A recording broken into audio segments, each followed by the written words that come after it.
My name is Andrew. I've owned about 4 or 5 Maseratis now. I've had a 3500 which was made in 1961, a Sebring which was made in 1963, and this Mistral was made in 1966. The Mistral was made with 2 engine models, a 3.7 or a 4-litre engine. They also made a Mistral Spider, which was a 3.5, 3.7 or later a 4-litre. The 4-litre one is obviously a very big 6-cylinder engine, just over 4 litres, and it is also a fuel injection one. It is a fuel injection by Lotus, which is much the same in period as was used on TR5s and TR6s. There's a slight modification here, but like many of the cars in the period, unfortunately the fuel injection systems weren't terribly reliable, and many were altered to Weber carburetors. But this one has been rebuilt with using slightly more modern approach to fuel injection, and is very, very reliable so far, fingers crossed. The car, they made, I think, about 850 Mistrals, of which I believe about 250 were the 4-litre version. I'll say this is a 4-litre version.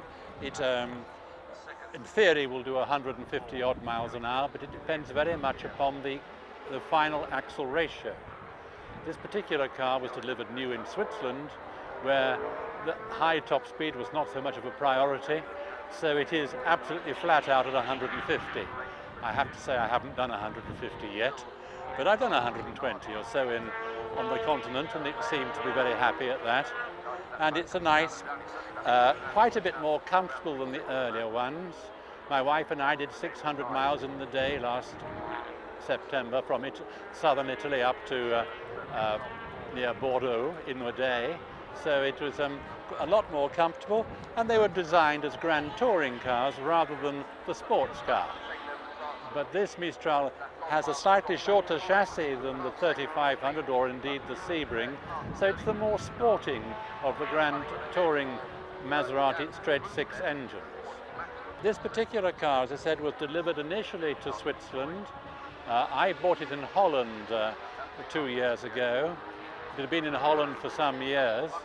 The gentleman in Holland who sold it to me had a mass of collecting cars in about 1990, all for restoration, but then of course the peak of the classic car market hit him, and he decided he wanted to go into modern Porsches instead. So it was never quite finished. So we brought it back, and it's been finished now in England by the local specialists, Bill McGrath Maserati.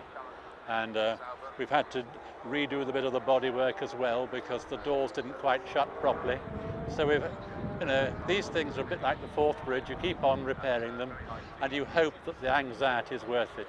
And I'm enjoying it. What do I like about the particular car? Well, it's a Früher design. Früher designed some very beautiful cars indeed. In fact, he made some beautiful Früher 2000 Maseratis in the 1950s as well.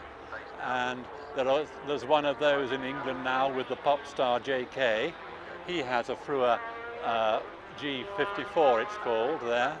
And the Früher design is slightly more curvaceous perhaps than the touring design of the 3500 or the Vignale of the 3500 Spider.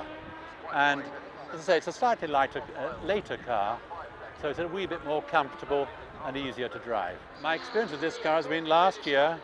We went down to France with it, and we stayed near Bordeaux, Bergerac area. We went to Angoulême with it and in the rally there. And then we went down to a Maserati rally in Umbria in Italy, and we visited relatives in southern Tuscany as well. So we did, I'd say on that particular trip, we did about 3,500, 4,000 kilometers without any issues at all. So we're very happy with it.